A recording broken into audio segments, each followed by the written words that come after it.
The war in Ukraine has entered a phase where numbers alone no longer decide the outcome. Russia continues to lose tanks and armored vehicles at a pace that would have been unthinkable a decade ago, and the strain is visible on every front.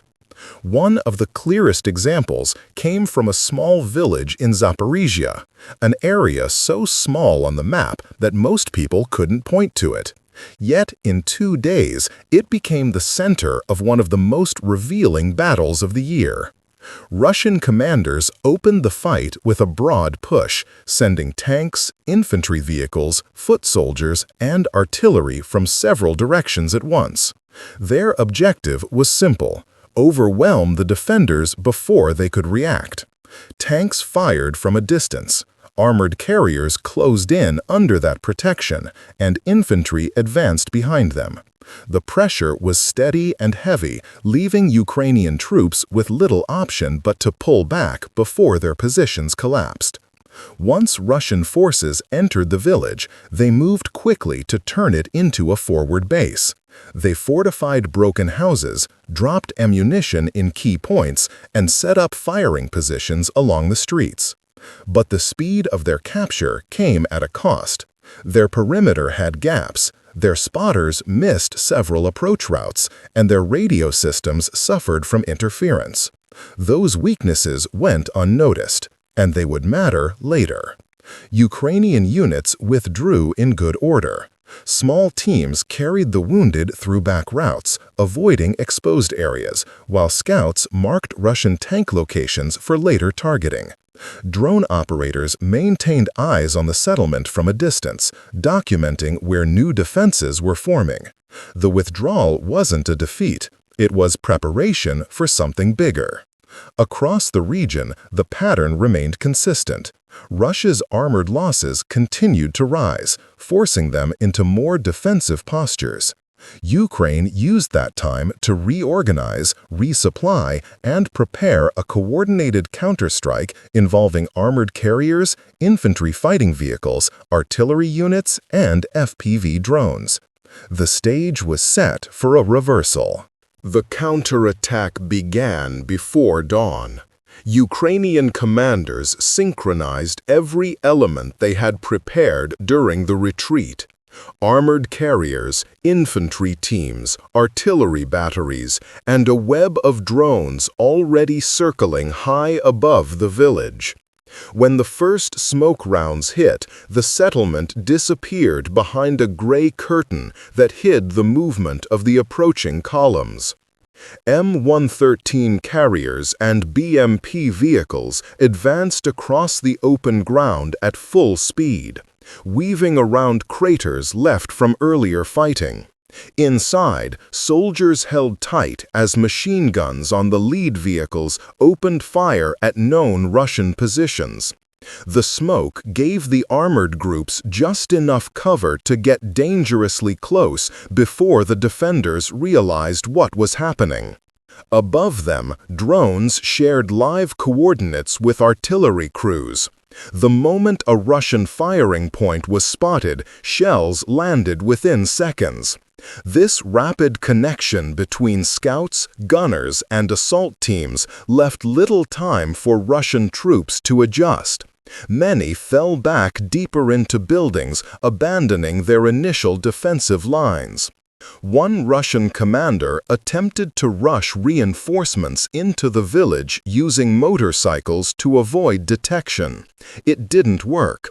FPV drones picked up the movement almost immediately, tracked the dust trails, and struck the convoy before it could reach the settlement. The entire group was destroyed in minutes, leaving no backup force to stabilize the defense. Inside the village, fighting tightened.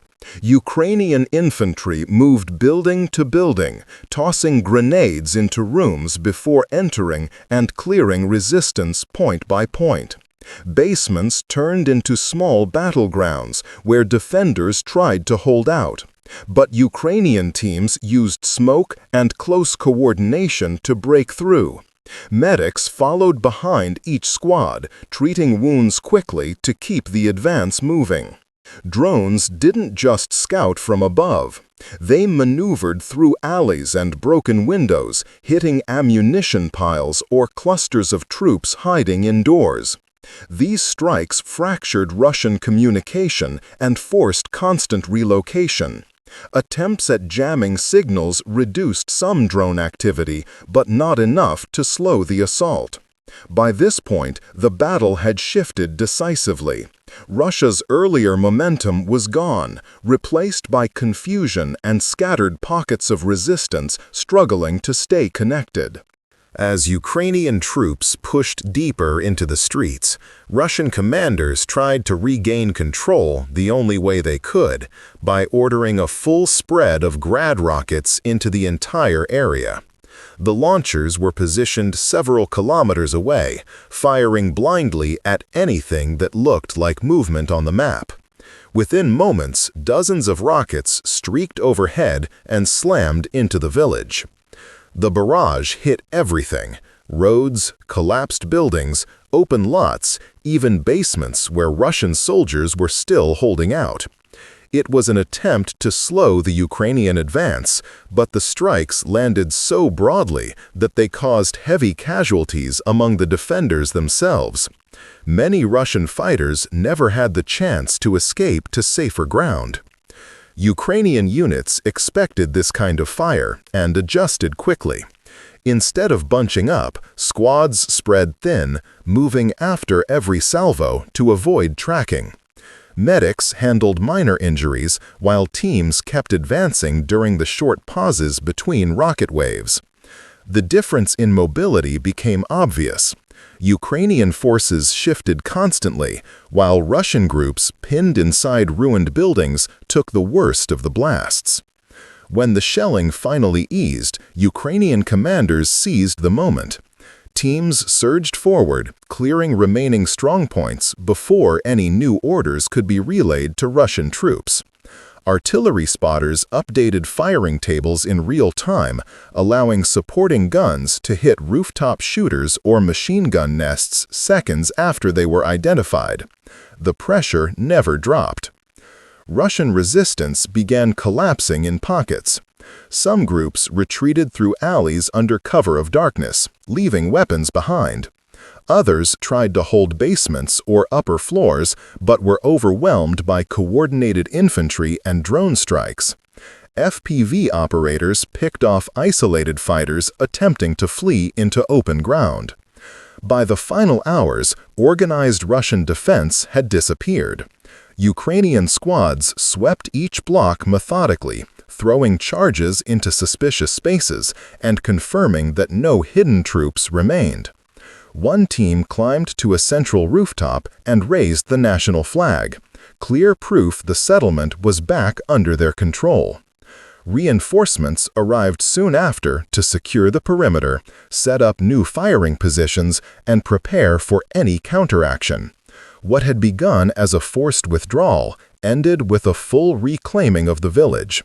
The lines had shifted once again, but this time in Ukraine's favor.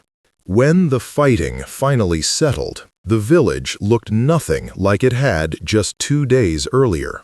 Burned vehicles marked the roads, trenches cut through gardens, and shattered roofs revealed where the heaviest strikes had fallen. But what mattered most was who controlled it, and this time Ukrainian troops held every block. Clearing teams worked through the last damaged structures, while engineers checked for mines and hidden explosives. Once the area was declared secure, commanders reviewed drone recordings and ground reports to understand exactly how the battle turned. The conclusion was clear. Speed, coordination, and real-time information had outweighed brute firepower. Russia's assault had relied on mass: tanks, armored vehicles, artillery, and waves of infantry. Against older opponents, that kind of pressure might have produced a quick breakthrough. But this war has changed.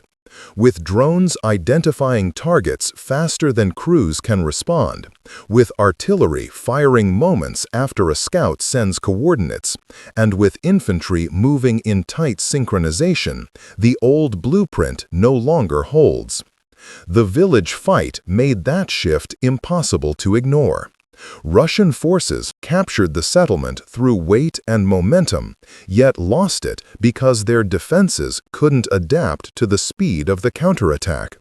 Gaps in reconnaissance, slow communication, and reliance on wide-area rocket fire left them vulnerable to small, fast-moving units supported by unmanned aircraft.